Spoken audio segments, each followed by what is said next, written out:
Imaginez Sébastien, chef de projet.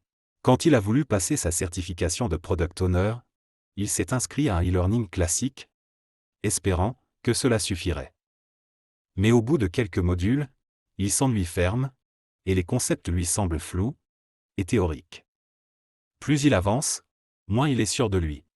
Résultat, il décroche, laisse le programme de côté. C'est une histoire commune. À vrai dire, j'étais moi-même sceptique sur la possibilité de réussir une certification via le e-learning. Nous avons décidé de repenser le e-learning avec une approche unique et immersive. Nos modules sont conçus pour ne pas être simplement des vidéos. Ce sont des expériences interactives, en petits morceaux, suivies de quiz pour valider vos acquis immédiatement et assurer 100% de réussite à la certification. Je vais vous donner la main pour un module sur le Product Owner, et puis on revient ensemble pour traiter quelques questions du quiz qui vient avec.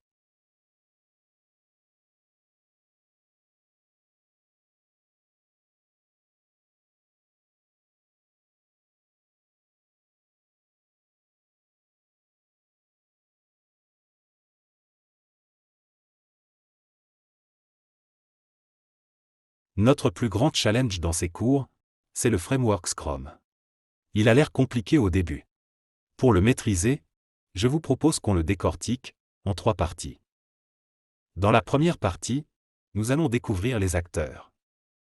Dans la deuxième partie, nous verrons les artefacts, c'est-à-dire les outils utilisés pour le framework Scrum. Et enfin, dans la troisième partie, nous verrons les différents rituels.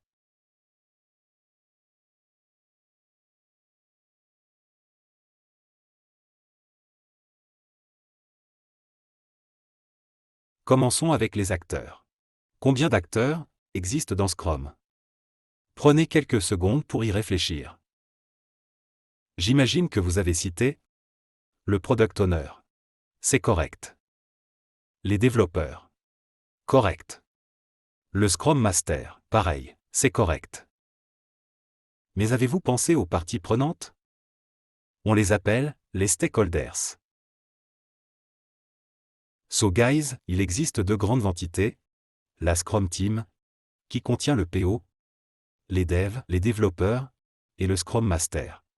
Et la deuxième grande entité, c'est les stakeholders.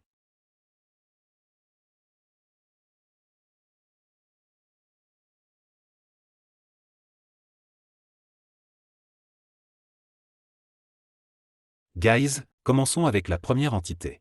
Qui sont les stakeholders? Il y a plusieurs pièges sur cette entité dans la certification. Les stakeholders regroupent en fait l'ensemble des entités qui s'impliquent dans le projet. En dehors de la Scrum Team. C'est-à-dire les investisseurs, les clients, les utilisateurs, le project manager, project leader, etc.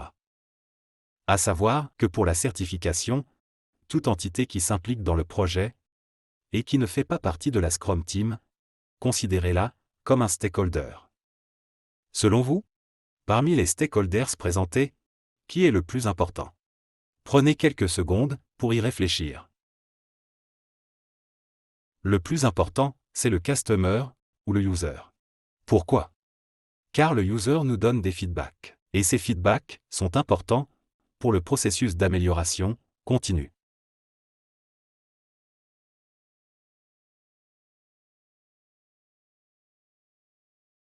Maintenant, décortiquons la deuxième entité, la Scrum Team, qui contient le PO, les développeurs et le Scrum Master. Commençons par le premier acteur, le Product Owner. Selon vous, quel est le rôle du PO? Prenez quelques secondes pour y réfléchir. Premièrement, le Product Owner est chargé de récupérer et de collecter les besoins des stakeholders et les transformer en items. Ces items représentent les besoins des stakeholders, rédigés d'une façon claire et concise, adaptée au langage des développeurs. Et par la suite, le PO va prioriser ces items. Deuxièmement, le PO est aussi appelé Value Maximizer ou Value Optimizer. Une valeur traduite par la priorisation des items. Pensez-vous que le fait de multiplier le nombre de PO sur un même produit va augmenter la valeur du produit en question. Prenez quelques secondes pour y réfléchir.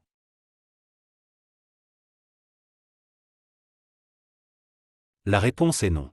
Pour un produit donné, il y a un seul PO en charge. On ne peut pas avoir plusieurs PO pour le même produit. Pourquoi?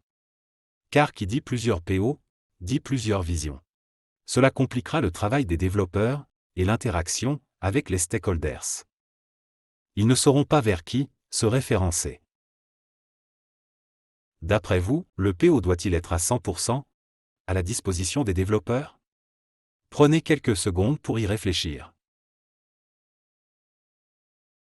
La réponse est non.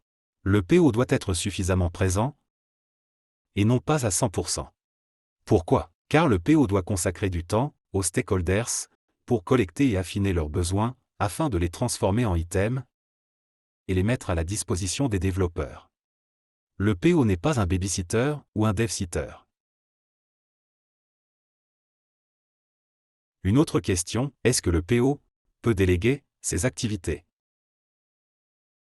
Prenez quelques secondes pour y réfléchir. La réponse est oui. Le PO peut déléguer ses activités, mais il en reste toujours responsable. Notez bien qu'on ne délègue que les activités pour lesquelles nous sommes 100% responsables.